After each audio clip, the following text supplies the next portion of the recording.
Hi friends, Siragadikka ஆசை சீரியலில் நாளைக்கு என்ன நடக்க போகுதுன்னு பார்க்கலாம். வாங்க வீடியோக்குள்ளே போகலாம். நம்ம சேனல் இன்னும் சப்ஸ்கிரைப் பண்ணாதவங்க சப்ஸ்கிரைப் பண்ணிக்கோங்க. முத்து வீட்டில் விஜயாவுக்கு ஒரே பதட்டம் ஆயிடுச்சு.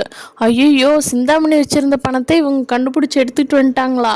அப்போது சிந்தாமணி நம்மளுக்கு இது மாட்டி விட்டுருப்பாளோ அப்படின்னு விஜயாவுக்கு பல யோசனை போய்கிட்டு இருக்குது. முத்து வந்து சொல்கிறா அவங்க அம்மா கிட்ட, கெட்டவங்க பழக்கத்தை வச்சுருந்தா இப்படி தான் இன்னைக்கு நடந்தது மீனாவுக்கு. நாளைக்கு நம்ம வீட்டில் யாருக்கு வேணாலும் நடக்கலாம். எதுக்கு கண்டவங்களுக்கெல்லாம் கெட்டவங்கன்னு தெரிஞ்சே அவங்க கூட நம்ம பழக்க வச்சுக்கணும் அப்படின்னு சொல்லிட்டு இருக்காரு.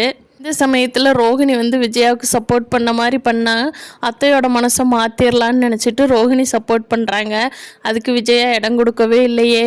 ரோஹிணி கேப் கிடச்சா கூட அத்தைக்கு சப்போர்ட் பண்ணி அத்தையோட மனசில் இடம் பிடிச்சிடலான்னு பார்க்குறாங்க. ஆனால் அது முடியாமல் போயிடுச்சு. ஆனால் இந்த ஐடி ரைட்லேயே பலகுரலோட டேலண்ட்டு தான் பக்காவாக இருந்துச்சு. அவங்க தான் சூப்பராக ஹேண்டில் பண்ணாங்க.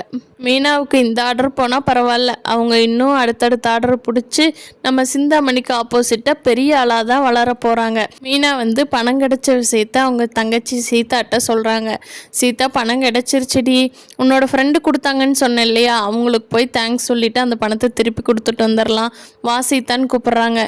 சீதாவுக்கு பயமாயிருது. ஐயோ, இப்போவே கொடுக்க வேண்டாமே அப்படின்னு யோசனை பண்ணிவிட்டு, அக்கா பரவாயில்லங்கக்கா, நான் கொண்டு போய் கொடுத்துக்கிறேன், நீங்கள் வந்து வீட்டுக்கு வாங்க, கொஞ்சம் நேரம் ரெஸ்ட் எடுத்துகிட்டு போயிடுவீங்களாமான்னு சீதா கூப்பிட்றாங்க.